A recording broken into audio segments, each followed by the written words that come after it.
dan mengenal orang-orang percaya yang mengambil keputusan. Inilah bagian kami. Biarlah Tuhan kami merenungkan firman.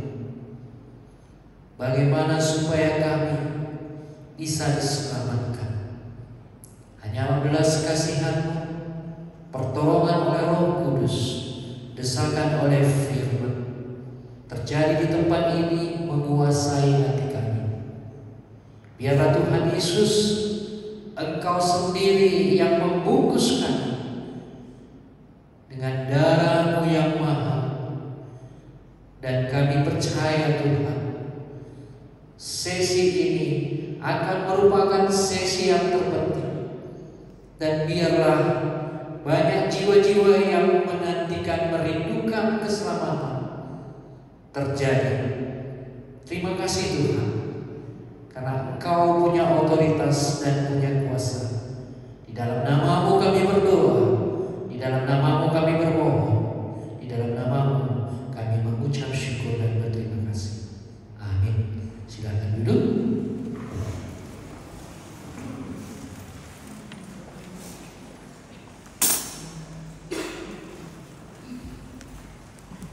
Mari kita buka dari Lukas 19 ayat 1 sampai 10.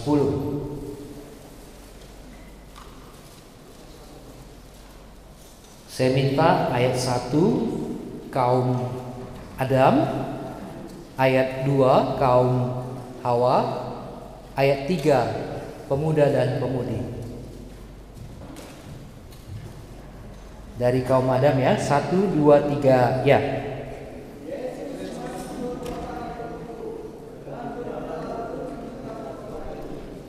Ya, tunggu ya, nggak kompak ya. Sebentar Bu. Ya, mana suaranya kaum Adam? Ya. Oke ya, 1, 2, 3 ya.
Ya. Nah, ini di sini ditulis Yesus masuk ke kota Jericho dan berjalan terus melintasi kota itu. Jericho ini menjadi milik Israel ketika waktu peperangan Joshua dan kota itu direbut, terjadi penyelamatan untuk si pengintai ya, namanya siapa namanya itu ya, si Rahab ya. Coba kita lihat dari ayat Joshua pasal 2. Joshua pasal 2 ayat 1 ya. pengintai dari Yeriko, Yosua bin Nun dengan diam-diam melepas dari Sitim 2 orang pengintai, katanya, pergilah, amat-amatilah negeri itu dan kota Jeriko.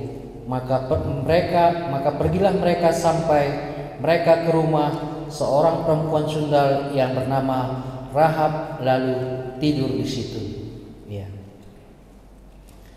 Nah, ini kota Jeriko sudah menjadi milik bangsa Israel, dan di saat kota Jeriko, ya, penduduknya sudah semakin banyak dan sudah muncul undang-undang, maka ditetapkanlah Sakeus sebagai kepala pemungut cukai. Ya. Yesus masuk ke kota Jeriko dan jalan terus melintasi kota itu. Mungkin kita sebagian besar, ya, sudah menerima undangan Tuhan Yesus masuk ke dalam kotanya, masuk ke dalam hidupnya, masuk di dalam pribadinya.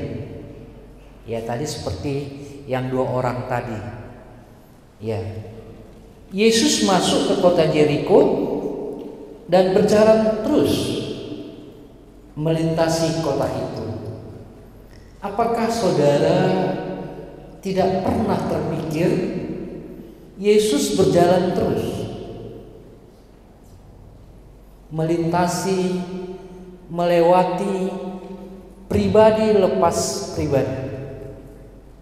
Kapan Anda pernah meminta Tuhan,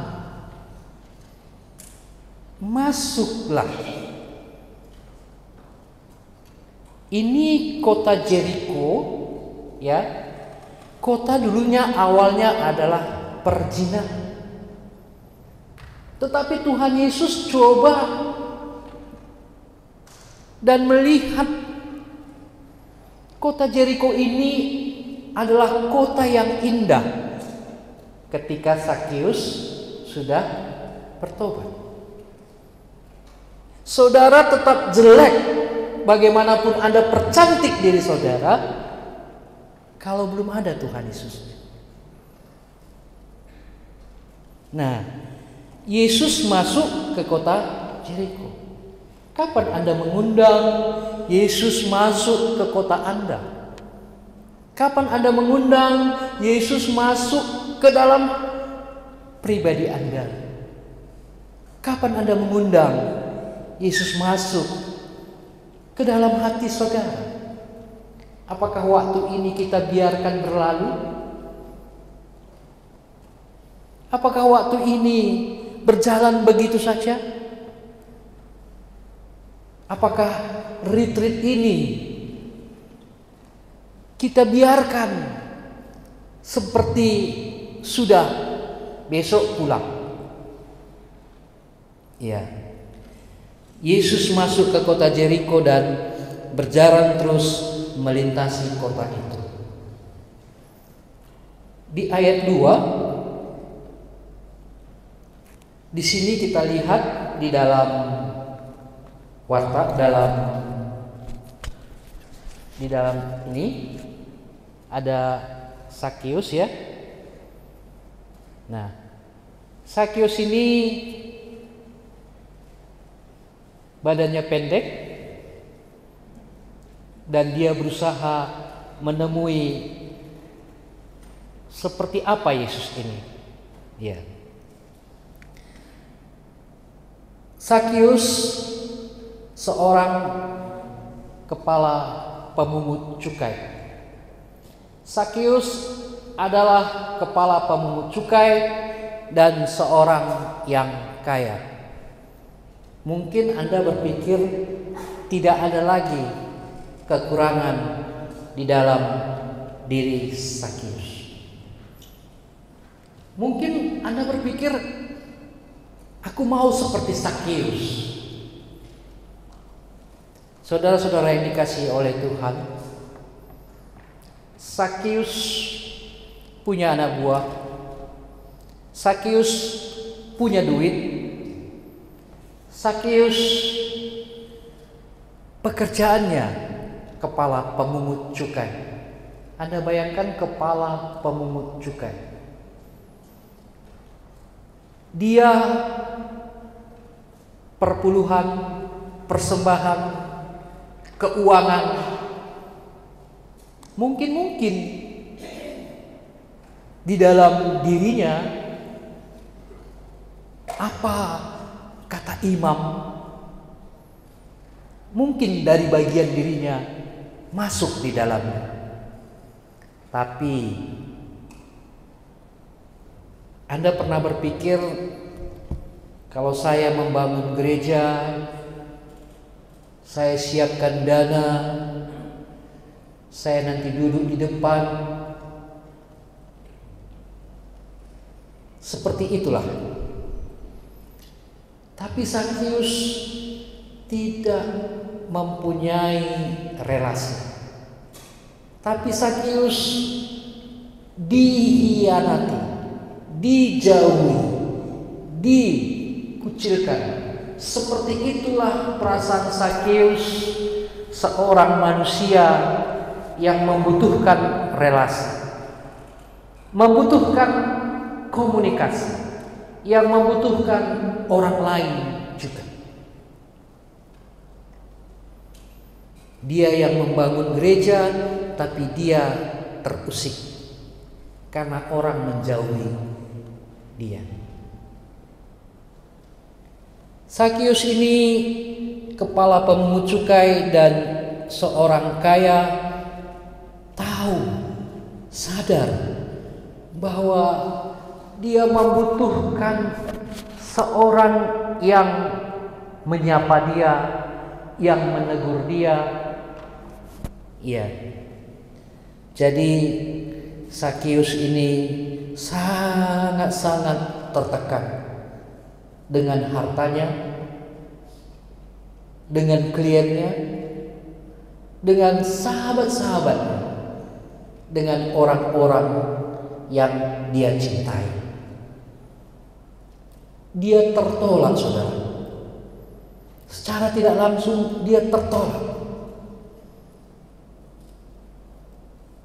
Bagaimana perasaan saudara kalau tertolak? Sini saya tahu banyak orang yang tertolak. Ya, si Meli dulu tertolak oleh karena tantenya,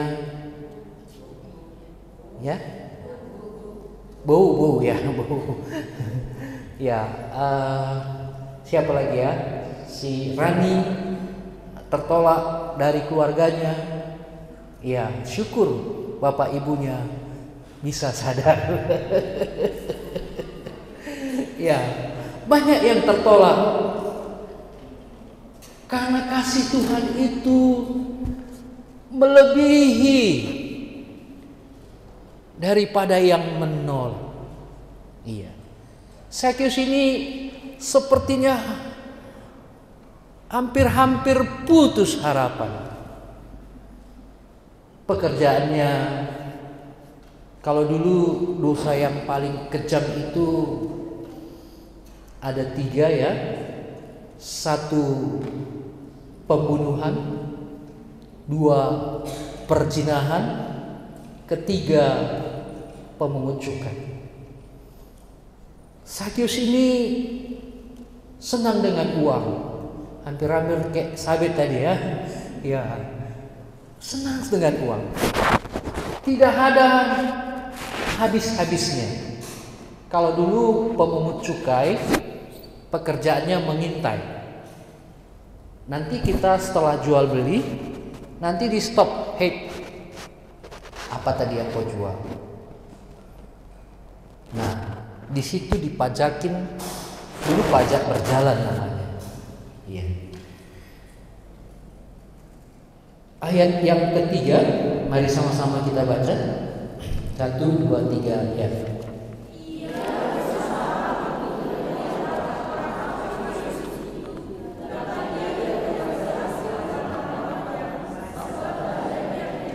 Iya, dia tidak putus asa. Dia tidak putus asa karena dia tahu pasti ada solusi. Pasti ada solusi. Ia berusaha untuk melihat orang apakah Yesus itu. Nah, setiap suatu peristiwa itu cepat dari mulut ke kuping. Ya. Nah, suatu saat Zakheus berusaha untuk melihat orang apakah Yesus itu. Ya. Tetapi ia tidak berhasil karena orang banyak, sebab badannya pendek. Zakheus merasa ada yang kurang dengan badannya yang pendek. Merasa ada yang kurang karena orang banyak. Bapak Ibu pernah merasa kurang? Enggak ya? Aman semua ya? Iya. Disinilah Zakheus berjuang untuk melihat orang apakah Yesus itu. Ya. Berjuang melihat orang apakah Yesus itu. Karena badannya pendek, karena orang banyak, tidak bisa dia lihat secara gamblang untuk bertemu dengan Yesus. Ya. Kalau kita lihat di dalam ayat yang ketiga ini, dia berusaha melihat orang apakah Yesus itu, tetapi tidak berhasil karena orang banyak, sebab badannya pendek. Itulah jalannya dia mengambil sikap, dia mengambil siasat. Bapak Ibu pernah mengalami kendala ketika mau bertemu dengan Yesus? Saya dengar ada beberapa dari rekan-rekan, dari adik-adik, dari yang sudah jelas katanya, dia merenungkan firman Tuhan, dan dia salah. Dia bilang, kenapa Tuhan? Kenapa saya tidak diselamatkan? Kenapa Tuhan? Kenapa si anu diselamatkan? Kenapa saya tidak? Kata kenapa itu bagaimana? Dia merasa layak. Keselamatan itu adalah anugerah. Sekali lagi saya katakan, keselamatan itu adalah anugerah, bukan ajang pertempuran, bukan ajang untuk mencari supaya aku dulu atau dia dulu. Keselamatan itu hanya kasih karunia. Allah lah yang tahu kepada siapa dia mau kasih tahu. Allah lah yang tahu kepada siapa dia mau selamatkan. Jadi nggak usah lagi bilang kenapa. Bagaimana? Ada adik-adik pengalaman seperti itu? Ya, kalau kita bilang kenapa itu masih jauh, ya. Ya, kita teruskan. Maka berlarilah ia mendahului orang banyak, lalu memanjat pohon ara untuk melihat Yesus yang akan lewat di situ.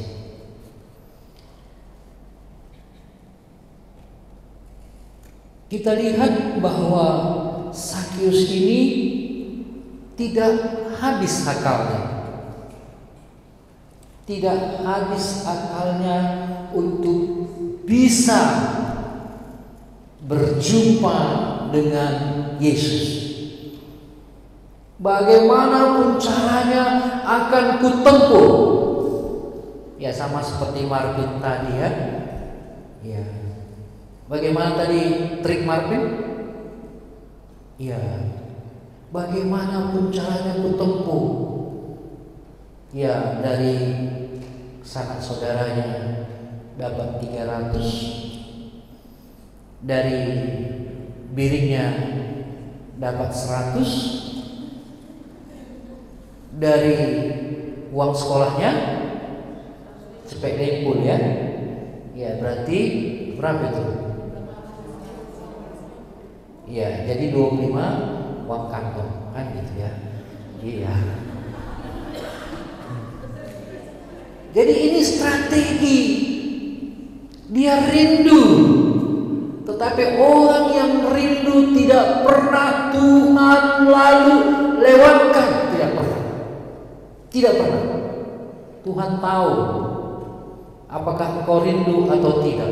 Kalau rindu pasti ada perjuangan. Pasti ada keseriusan terhadap firman Tuhan. Pasti. Aku harus sampai. Ya, walaupun bukan ajang sebagai arena. Iya. Maka berlarilah ia mendahului orang banyak, lalu memanjat pohon ara. Saya tidak tahu, nggak tahu bagaimana pohon ara, tetapi Sakius bisa memanjat pohon ara. Ya, aku berpikir orang pendek kakinya gimana ya, tapi bisa sampai di pohon ara. Kan jarang Anda melihat orang pendek bisa memanjat. Ada pernah lihat? Ya, ini Sakius bisa di pucuk salah satu di mana Yesus melintasi, dan di mana Yesus melintasi kebetulan Sakius di atasnya. Nah, inilah terjadi komunikasi ya. Terjadi komunikasi ya.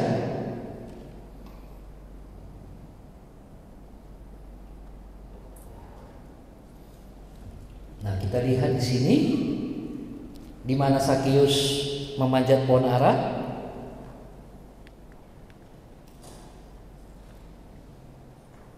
Ya. Dia mempunyai kiat berlari dan memanjat pohon ara. Ada rasa penasaran karena sudah banyak mendengar hal tentang Tuhan Yesus. Kita sudah banyak mendengar tentang firman Allah. Apakah kita menjadi ada sesuatu penasaran bagaimana rasanya ketika firman Tuhan yang biasa kudengar jadi di dalam hidupku. Sakius dia berusaha berlari memanjat pohon ara. Iya. Mari kita teruskan ayat 5. ketika Yesus sampai di tempat itu, ia melihat ke atas dan berkata, "Sakeus, segeralah turun, sebab hari ini aku harus menumpang di rumahmu." Ya. Sakeus merasa tertegun, ya. Kenapa? Karena Sakeuslah yang dilihat oleh Tuhan, yang membuat perjalanan Yesus tidak menjadi sia-sia masuk ke kota Jeriko. Ya. Mungkin kita melihat cerita Sakeus sederhana, memang sederhana. Tetapi Sakeus mendengar suaranya. Sakeus. Ya. Ketika Yesus sampai di tempat itu, ketika ia melihat ke atas dan berkata, "Sakeus, segeralah turun." Bagaimana perasaan gundah gulana, sedak, tak ada yang peduli, tak ada yang mau ngobrol, tak ada yang bisa dikatakan cocok. Di saat itulah Sakeus menegur. Ditegur Tuhan Yesus, "Sakeus." Kok tahu dia namaku ya? Kok tahu? Kenapa ya? Kenapa dia tahu?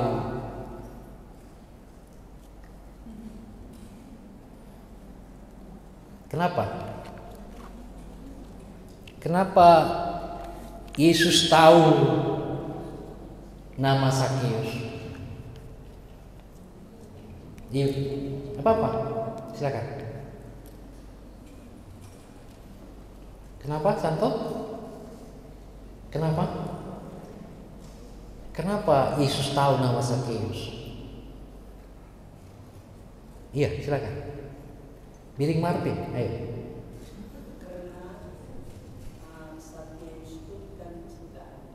Iya. Sebelum dia lahir, Tuhan sudah tahu Sakeus ini, mengerti dia. Jadi kita misalnya belum kita bilang, Tuhan sudah tahu duluan yang mana Sakeus, bahwa dia sebetulnya dia ada mau tahu Tuhan, cuma Sakeus tak mengerti, belum tahu siapalah Yesus itu, orang siapalah, kayak mana.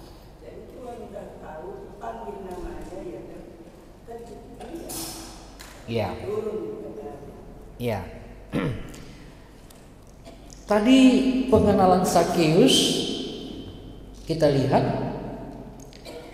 orang apakah Yesus itu? Orang apakah Yesus itu? Masih jauh. Pengertian Sakeus masih sebatas orang apakah Yesus itu. Nah, ketika Sakeus diperdengarkan suaranya, "Sakeus, turunlah." Disinilah mulai sadar Sakeus.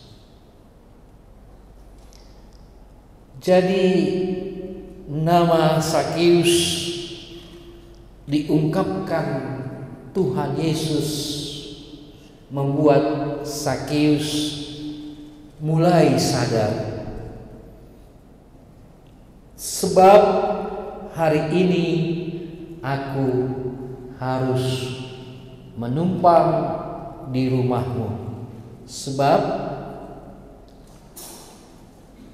hari ini aku harus menumpang di rumahmu.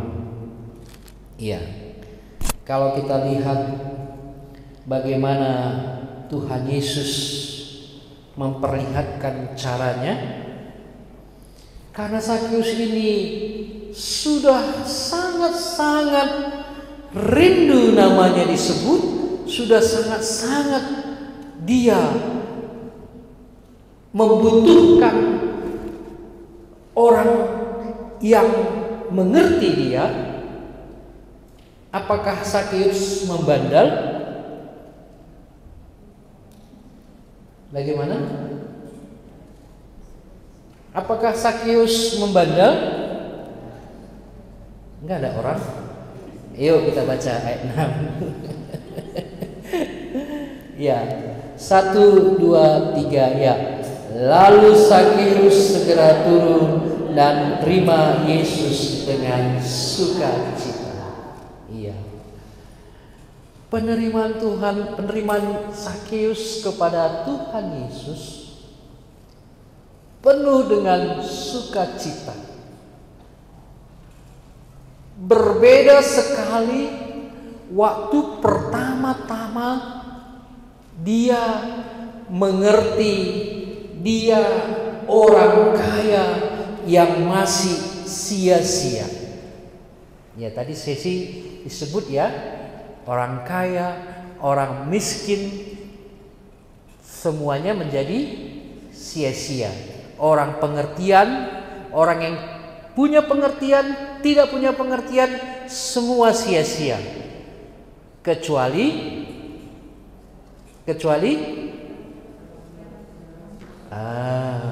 mari kita lihat pengkhotbah yuk. Pengkhotbah. Kecuali apa tadi?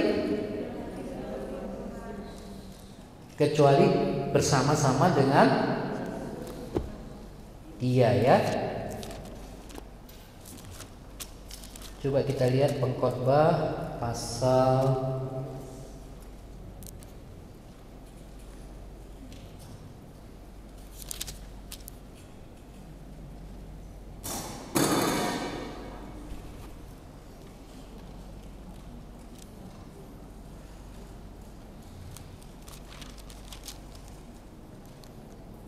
ya, pasal 2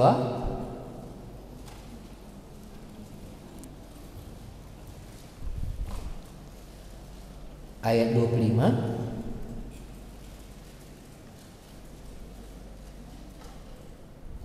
dan 26.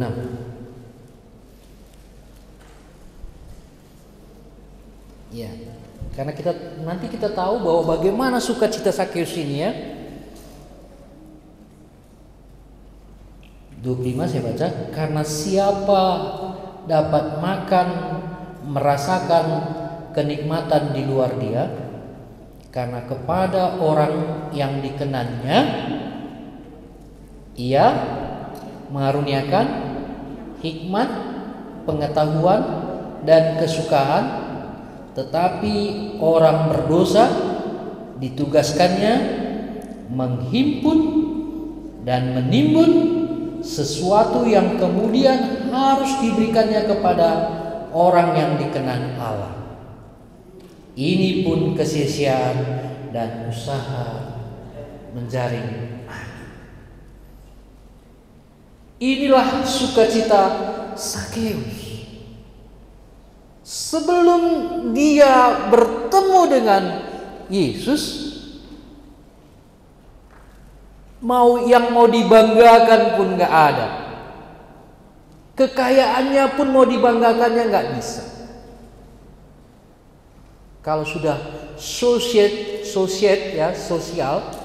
menghimpit dia, menekan dia, sudah menjauhi dia, ini tidak ada jalan keluar. Tetapi syukur bagi Sakeus bisa menerima Tuhan Yesus saat yang tepat, dan usaha Yesus masuk ke kota Jeriko tidak menjadi sia-sia. Ya. Nah, kita teruskan di ayat ke-6. Lalu Sakeus segera turun dan menerima Yesus dengan sukacita. Harapan, kerinduan, keinginannya terpenuhi. Harapan, kerinduan, keinginannya terpenuhi ketika dia membuka dirinya kepada Tuhan, ketika dia mau menerima panggilan daripada Tuhan. Berbeda dengan ayat ke-7.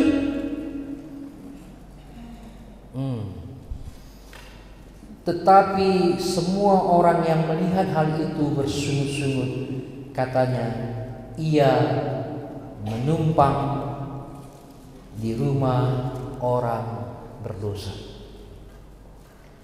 Mulailah terjadi penghakiman.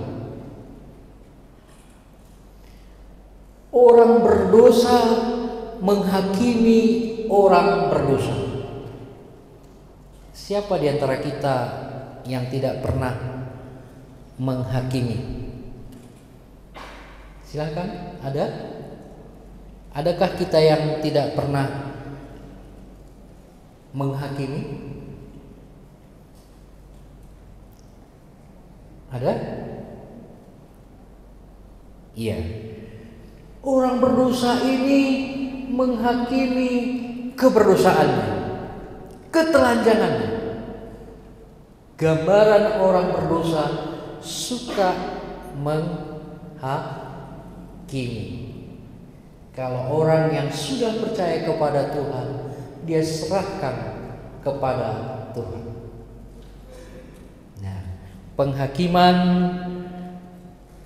adalah hakku, kata Tuhan. Hanya Tuhanlah yang berhak, dan kita hanya debu, dan kita bisa diselamatkan itu semata-mata anugerah, semata-mata belas kasihan Tuhan, semata-mata karena hati Tuhan mengampuni orang yang berdosa. Ya. Bayangkan satu kota Jeriko, ya, kepala pemungut cukai yang merasa dirinya tidak layak karena orang sudah menjauhi dia, karena orang sudah mengatakan dia orang berdosa dan keberdosaannya sudah jelas. Tetapi Sakeus tidak berhenti di situ.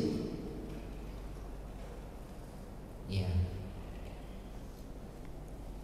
Tetapi Sakeus berdiri dan berkata kepada Tuhan, Tuhan, setengah dari milikku akan kuberikan kepada orang miskin. Tuhan, setengah dari milikku akan kuberikan kepada orang miskin, dan sekiranya ada sesuatu yang kuperas dari seseorang akan kukembalikan 4 kali lipat. Inilah pertobatan Sakeus. Tuhan, setengah dari milikku ku kembalikan, ya.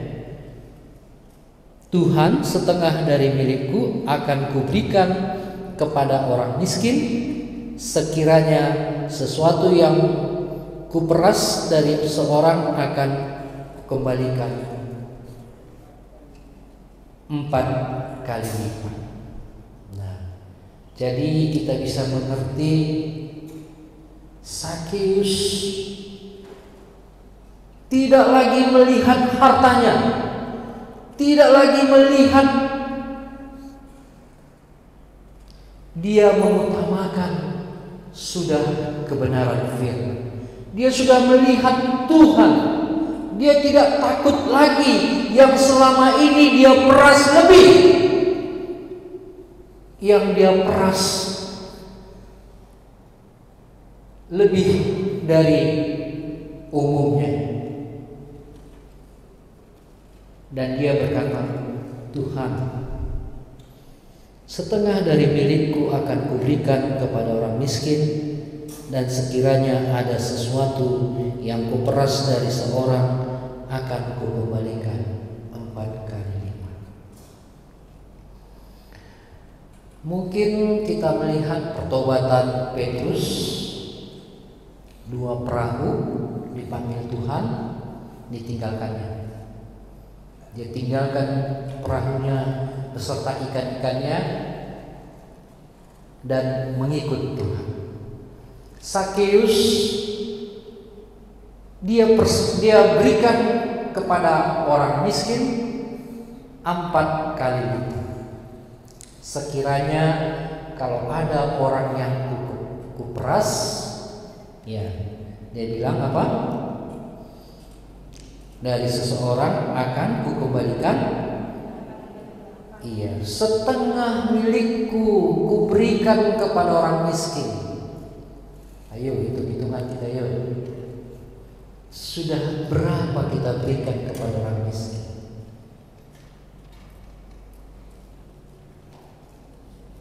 Ayo hitung-hitungan kita. Ada? Ada? Ini pertobatan Sakeus.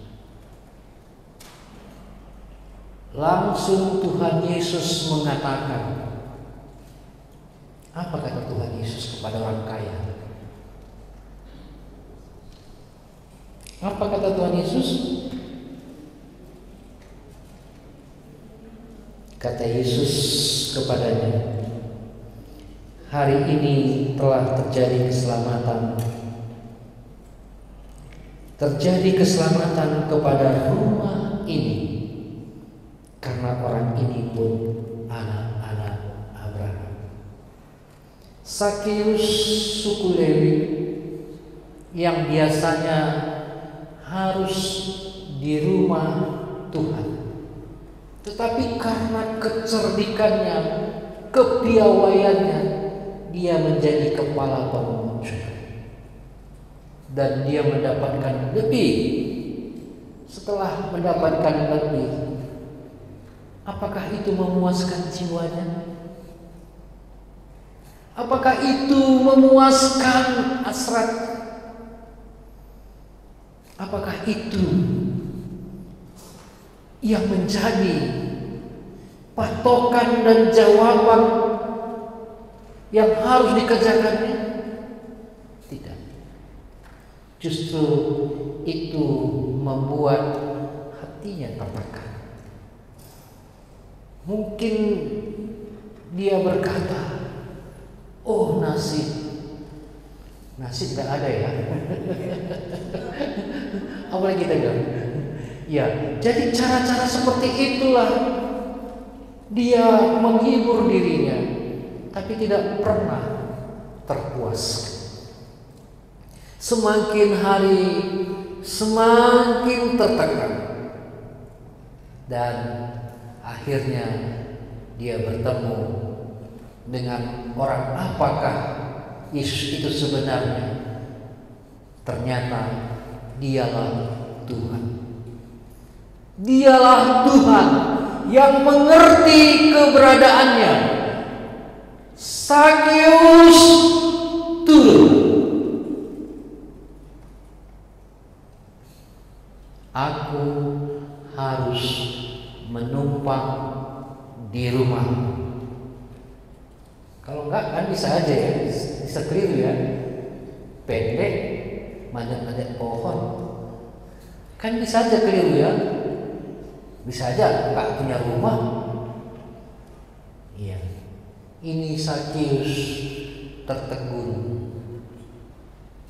Enggak salah lagi. Dan satu-satunya yang dikatakan Yesus kepada Zakheus, orang ini pun, apa katanya? Orang ini pun keturunan Abraham. Di mana ada hati yang rindu, walaupun orang lain menekanmu, kalaupun orang tuamu menghimpit engkau, walaupun istrimu tidak menerima engkau, walaupun banyak hal yang menolak keberadaanmu, Tuhan Yesus sanggup. Tuhan Yesus sanggup. Tuhan itu adalah Allah.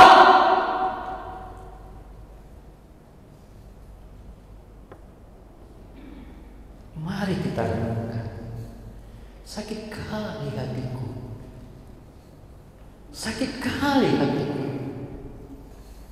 Saya melayani seorang bapak. Setiap kali saya pelayanan, alih-alih kepada istrinya yang menceraikan dia. Ya. Tapi lihatlah Zakheus ini. Sekalipun dunia nyata, sekalipun dunia sekelilingnya, sekalipun orang-orang yang menjauhi dia butuh Tuhan. Dia perlu Tuhan. Yes, dia tahu jalan itu. Dan dia tidak sia-siakan Yesus masuk ke kota Jericho. Dia tidak sia-siakan retreat. Dia tidak sia-siakan di dalam camp. Dia tidak sia-siakan. Kalau aku tidak mengambil keputusan pada hari ini, besok pasti pulang dan kembali kepada dunia semu. Bible camp inilah ibaratnya seperti pohon. Karena badannya pendek, kan pendek, naik ke pohon, cuk nama Yesus. Kalau Bapak Ibu Saudara yang dikasihi oleh Tuhan, menjadi suatu mandat, menjadi suatu berita kalau kita disebut anak Abraham. Iya. Kalau kita bisa lihat, sebab kata Yesus ya, sebab hari ini telah terjadi keselamatan kepada rumah ini, karena orang ini pun anak Abraham. Tuhan Yesus mencari dan menyelamatkan yang hilang. Apakah Anda merasa layak ke sorga? Apakah Anda merasa layak masuk sorga? Apakah Anda merasa layak karena Anda Kristen? Tidak. Karena Zakheus merasa dirinya terhilang, dan Tuhan Yesus menemukan. Tuhan Yesus bertemu dengan Zakheus dengan sukacita.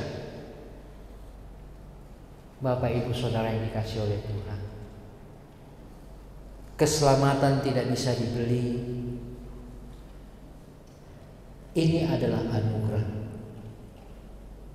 Mari kita manfaatkan waktu, kesempatan yang Tuhan beri, karena kita tidak mempunyai kesempatan lagi seperti ini. Dan inilah waktunya untuk dirimu. Sekalipun dunia menghimpitmu, sekalipun dunia tidak bisa menerima keberadaanmu, sekalipun engkau sebagai anak yang dikucilkan, sebagai anak yang tersakiti. Tadi Martin apa bilang? Aku mau bunuh bapakku. Ini pekerjaan setan. Karena kami tahu banyak pemuda-pemudi yang terlibat di dalam emosi seperti itu. Ada yang bilang, aku mau bunuh mamaku. Ada orang yang merasa jijik dengan sesamanya. Ya. Mari kita renungkan. Kita sudah menuai kebenaran. Tinggal bagian kita, bagaimana supaya kita dibenarkan. Hanya rahmat Tuhan, hanya kasih Tuhan yang bisa menyelamatkan kita. Oleh desakan Roh Kudus, firman Tuhan diberitakan, Anda mengambil keputusan. Mari kita berdoa.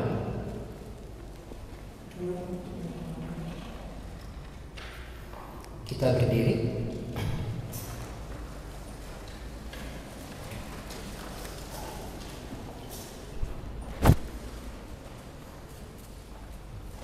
Mari kita bersatu dalam doa.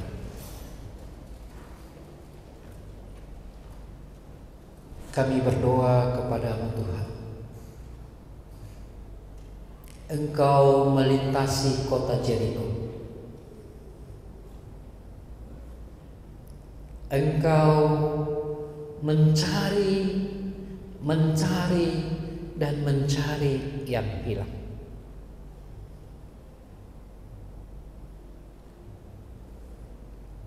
Apakah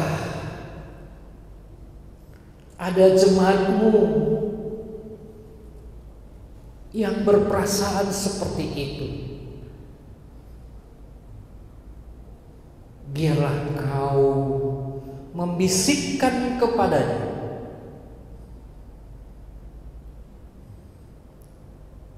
bahwa Engkau mencari dan menyelamatkan yang terhilang. Tuhan, Sakeus sadar betul badannya pendek, tidak dapat melihat Engkau, tetapi dia punya usaha niat untuk menjumpai orang apakah Engkau ya Tuhan.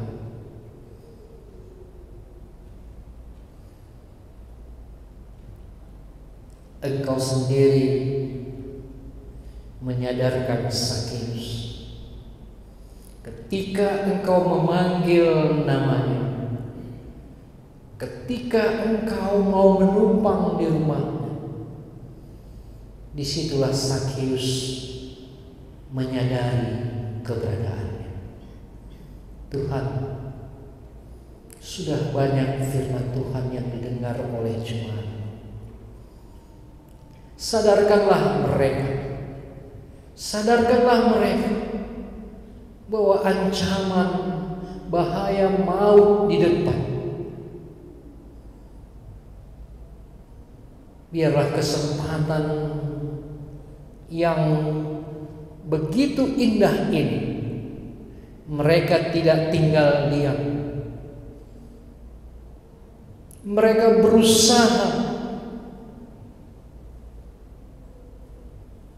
dan mereka mencari jawaban atas hidupnya, atas masalahnya, atas kesusahannya.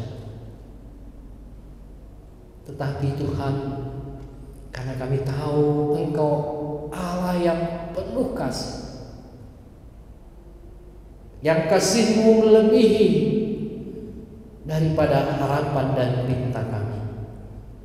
Bekerjalah ya Tuhan, dan temukanlah kami, dan biarlah kesempatan ini menjadi kesempatan yang berharga. Terima kasih Tuhan, Engkau tidak mau kami terhilang. Engkau mau kami diselamatkan, Engkau mau kami pulang, Engkau mau kami ditegur dan dipelihara dan dikasihi. Tetapi hati yang tegar, Engkau sendiri yang melembutkannya Tuhan. Terima kasih Tuhan. Kalau masih ada yang terhilang, jangan kasih kesempatan kepada iblis, tapi biarlah kemurahan turun atas mereka. Kami berdoa kepada mereka yang ditekan oleh dosa itu dengan pelbagai macam jenis. Apakah lewat istri, apakah lewat suami, anak, orang tua, pekerjaan, atau seperti Sakeus. Biarlah Engkau yang menemukannya Tuhan. Karena bagian kami hanya memberitakan keselamatan itu sesungguhnya anugerah. Dalam nama-Mu Tuhan Yesus kami berdoa. Amin. Silakan duduk.